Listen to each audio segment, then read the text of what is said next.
হে আল্লাহ, এই হোটেলের মহাজনটা না অনেক ভালো। আপনি এই হোটেলের রহমত দান করেন, আমিন। আল্লাহ, এই অসহায় মেয়েটা আমার জন্য দোয়া করতেছে, তুমি দোয়াটা কবুল করে নিও।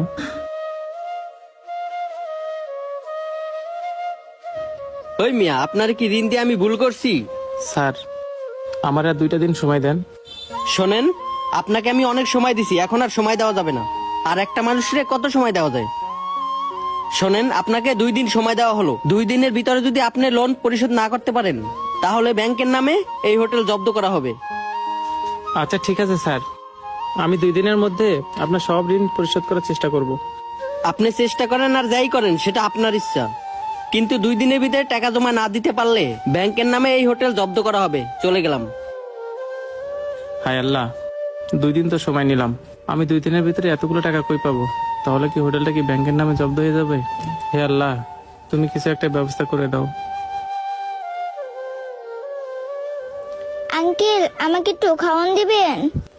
আমি না 2-3 দিন ধরে কিচ্ছু খাই না। আপনি যদি আমাকে একটু খাওয়ান দিতেন, তাহলে আমি আপনার জন্য দোয়া করে দিতাম। তুমি 2 দিন ধরে কিছুই খাও না? আচ্ছা, ওইখানে যা বসো। ঠিক আছে আঙ্কেল। আঙ্কেল তো বললো বসতে, যাই এখানে গিয়ে বসে পড়ি। যাই, মেয়েটাকে একটু ভালো মন্দ খাওয়াই। মেয়েটা তো আমার মতোই অসহায়। অসহায় মানুষদের পাশে একমাত্র আল্লাহ আছে। লস তো অনেক করছি, মেয়েটাকে একটু হলেও ভালো করে খাওয়াই দিই। এই যে মামুনি, খাবার। আল্লাহ, মাংস দিয়ে খাবার? আঙ্কেল, আপনি আমাকে মাংস দিয়ে ভাত দিলেন? আঙ্কেল, আমি পাশের হোটেলে গেছিলাম একটু ভাত খাওয়ার জন্য, কিন্তু তারা আমাকে ভাত না দিয়ে দূর দূর করে তাড়িয়ে দিল। আর আপনি কিনা আমাকে মাংস দিয়ে খাবার দিছেন? মামুনি, এমনিতেই মনে হচ্ছে 2 দিন পরে এই হোটেলটা আর আমার থাকবে না। আচ্ছা ঠিক আছে মা, তুই যতটুকু পারিস আমার জন্য দোয়া করিস। এই দোয়াটুকুই আমার থাকবে, আর কিছুই থাকবে না। আচ্ছা, এসব কথা বাদ দাও, তুমি খাও। আর কিছু যদি লাগে তাহলে আমাকে বলবা কিন্তু, ঠিক আছে? আমি ওইদিকে আছি। আল্লাহ, আঙ্কেলটা কত ভালো।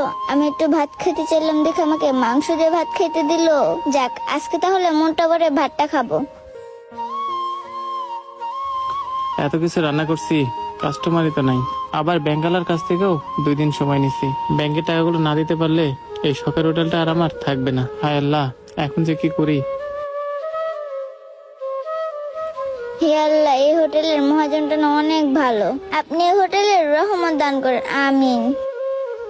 আল্লাহ, এই অসহায় মেয়েটা আমার জন্য দোয়া করতেছে, তুমি দোয়াটা কবুল করে নিও।